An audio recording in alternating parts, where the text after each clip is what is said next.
So Jagan గారికి మరో shock తగలబోతుందంట. మరో కుటుంబ సభ్యురాలు కాంగ్రెస్ పార్టీలోకి వెళ్ళబోతున్నారు. అది సునీతారెడ్డి గారు. మరి తొందరలో కాంగ్రెస్ పార్టీలో చేరుతున్నారంటూ వార్తలైతే వస్తున్నాయి. మరి దీంట్లో నిజం ఎంతుంది సార్? నిజము ఉండే అవకాశం ఉంది. ఎందుకంటే ఇప్పుడు షర్మిల జాయిన్ అయిన తర్వాత ఒకసారి కాంగ్రెస్‌లోకి జాయిన్ అయ్యి ఆంధ్రప్రదేశ్ పీసీసీ ప్రెసిడెంట్ అయినాక ఇంకా ఏ రకమైన ములాజా ఆమెకుండదు. జగన్ పట్ల ఏ రకమైన సింపతీనో ఇంకోటో ఉండదు. ఒకసారి యుద్ధ రంగంలోకి దిగినాక అవతల మన ఫ్రెండ్ ఉన్నాడా, లేకపోతే మన బంధువులు ఉన్నాడా, పక్కింటోడు ఉన్నాడా అని చూడరు. మనకి భారతంలో అదే కదా కాంటెక్స్ట్.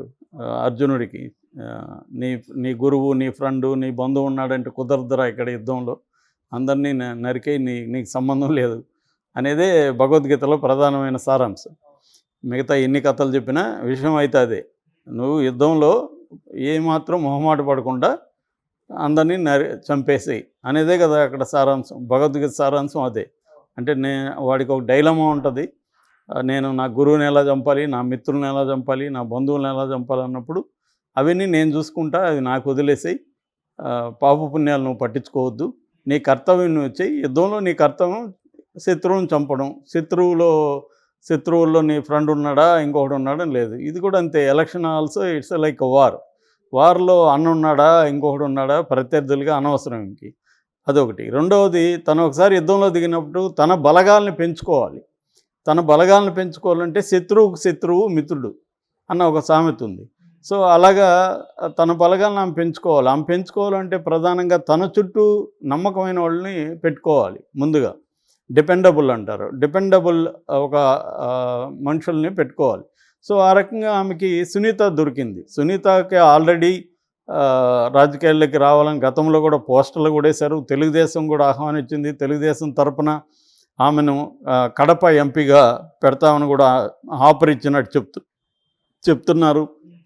చివరికి సుప్రీంకోర్టులో సిద్ధార్థ లూథరా లాంటి వాళ్ళని పెట్టి వాళ్ళకి సంబంధించిన ఫీజు అంతా కూడా తెలుగుదేశం ఇస్తుంది, ఈమెకి అంత కోట్లు పెట్టే సామర్థ్యం లేదు అన్న ఒక విమర్శ కూడా గతంలో ఉందన్నమాట.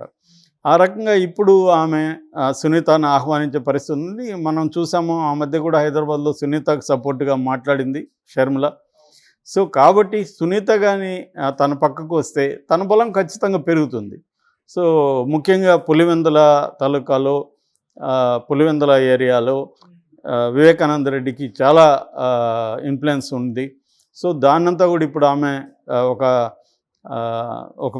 తండ్రిని కోల్పోయిన కూతురుగా, తండ్రి హత్యకు గురయ్యాడు, నాకు న్యాయం చేయండి, నాకు కోర్టులు కానీ ఇంకోటి న్యాయం ఇప్పటివరకు చేయలేదు, అందుకనే ప్రజా కోర్టుకు వచ్చాను, మీరే నాకు న్యాయం చేయండి అని ఆమె రేపు రావచ్చు, రంగంలోకి దిగచ్చు.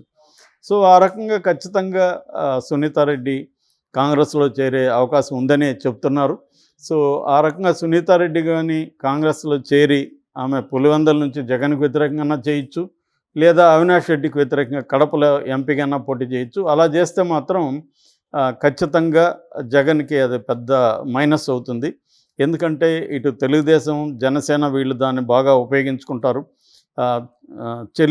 ఇద్దరు చెల్లెళ్ళు చూడు ఎలా నిలబడ్డారో జగన్కి వ్యతిరేకంగా, వాళ్ళ కుటుంబం ఎలా నిలబడింది అనేది ఈ నెరేటివ్ను వాళ్ళు బలంగా జనంలోకి తీసుకుపోవడానికి సునీత కూడా యాడ్ అయితే మాత్రం ఖచ్చితంగా అది జగన్కి ఇబ్బంది. రేపొద్దున ఒకవేళ ఆయన గెలవచ్చు, కానీ మెజార్టీ ఖచ్చితంగా తగ్గే అవకాశం ఉంది అక్కడ కడప జిల్లాలో ముఖ్యంగా.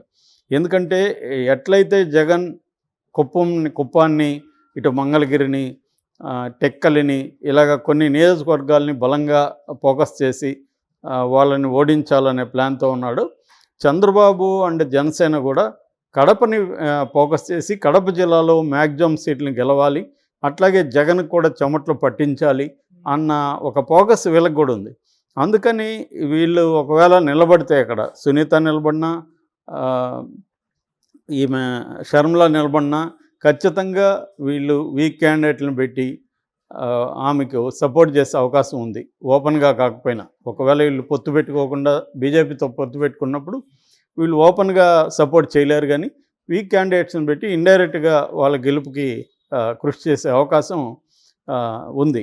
సో ఆ రకంగా సునీతారెడ్డి ఖచ్చితంగా ఏంటంటే సునీతారెడ్డి గత కొంతకాలంగా క్లియర్గా జగన్కి వ్యతిరేకంగా పోరాటం చేస్తుంది.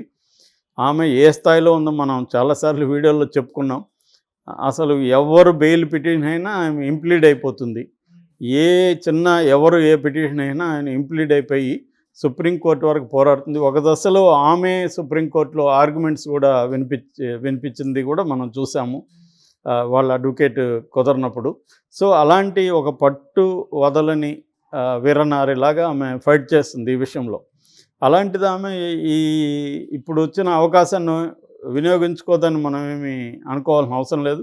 ఖచ్చితంగా ఆమెకి రాజకీయ ఇంట్రెస్ట్ ఉన్నా లేకపోయినా వినియోగించుకుంటుంది. వాళ్ళ హస్బెండ్కి అయితే నర్రెడ్డి రాజశేఖర రెడ్డికి రాజకీయ ఇంట్రెస్ట్ ఉంది. గతంలో కూడా ఆయన ట్రై చేశాడు. సో కాబట్టి ఆయన ఇంతకుముందు కూడా మీడియాలో వివేకానంద రెడ్డి తరపున మాట్లాడాడు కూడా. సో ఆ రకంగా తీసుకున్నప్పుడు ఆమె ఫైట్ చేసే అవకాశం అయితే ఉంది. సో అది ఇంకొక కొన్ని రోజుల్లో తెలిసిపోతుంది. ఎందుకంటే ఇప్పుడు షర్మిలాకి ఏంటంటే అక్కడ బలం లేదు.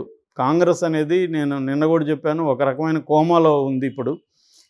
దాన్ని రివైవ్ చేయాలంటే ముందుగా ఆమె కొంతమంది మీద ఫస్ట్ డిపెండ్ అవ్వాలి. ఎందుకంటే కాంగ్రెస్ బలం లేనప్పుడు వ్యక్తుల బలాన్ని కాంగ్రెస్కి ప్లస్ చేయించాలి. సో అలాంటి వ్యక్తుల్ని ఆమె ఇప్పుడు వెతుకుతుంది. సో అందులో భాగంగానే ఇక్కడ ఆళ్ల రామకృష్ణారెడ్డి ఆల్రెడీ చేరుతున్నాడు. కాపు రామచంద్రారెడ్డి రాయదుర్గం ఎమ్మెల్యే, ఆయన జాయిన్ అవ్వడానికి రెడీగా ఉన్నానని ఆయన అనౌన్స్ చేశాడు. అట్లాగే వివిధ ఏరియాల నుంచి, నియోజకవర్గాల నుంచి ఇటు జనసేన తెలుగుదేశంలోకి పోని వాళ్ళు చాలామంది ఉంటారు. పోయినా కూడా సీట్లు రావు అక్కడ కూడా. ఒకవేళ జాయిన్ అయినా మళ్ళీ ఇటు వస్తారు. మనం చూసాం ఇక్కడ కూడా. ముందు రోజు జాయిన్ అయిన తర్వాత రోజు ఇంకొక పార్టీలోకి వెళ్ళిన వాళ్ళు చూసాం. ఇప్పుడు కూడా అదే జరగబోతుంది అక్కడ. ఎందుకంటే ఫర్ ఎగ్జాంపుల్ నిన్న కూడా మనం ఒక వీడియో చెప్పుకున్నాం. అక్కడ రెబల్స్ ఉండవల్లి శ్రీదేవి కానీ, మేకపాటి చంద్రశేఖర్ రెడ్డి కానీ, కోటమిరెడ్డి శ్రీధర్ రెడ్డి కానీ వీళ్ళందరూ కూడా ఏమందంటే తెలుగుదేశంలో జాయిన్ అయ్యారు. కానీ తెలుగుదేశంలో టికెట్ ఇచ్చే పరిస్థితి లేదు. లేనప్పుడు వాళ్ళు ఏం చేస్తారు?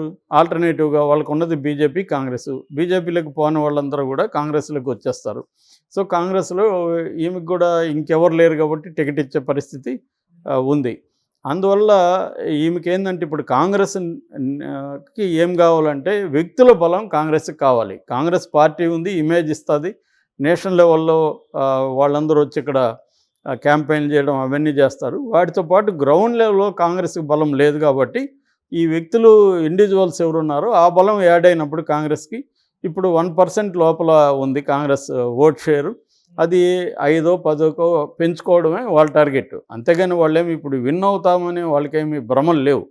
కానీ ఈ 1%లో ఉండిపోతే ఎప్పటికీ మనం ఏదో ఒక ప్రయత్నం చేయకపోతే ఎప్పటికీ రివైవ్ కాదు. కనీసం ఇప్పుడు ప్రయత్నం చేస్తే 2029 కన్నా మనం బలమైన ఫోర్స్గా ఉండొచ్చు అన్నదే కాంగ్రెస్కు ఉండే ఒక రియలిస్టిక్ టార్గెట్. అదే టార్గెట్ మీద ఈమె పనిచేస్తుంది. సో ఈమె పనిచేసినప్పుడు ఈమెకి ఒక నమ్మకమైన డిపెండబుల్ ఒక కోటరీ అనో లేకపోతే పర్సన్స్ అనండి, అది కావాలి. అది ఆమెకు సునీతారెడ్డి రూపంలో లభిస్తూ ఉంది.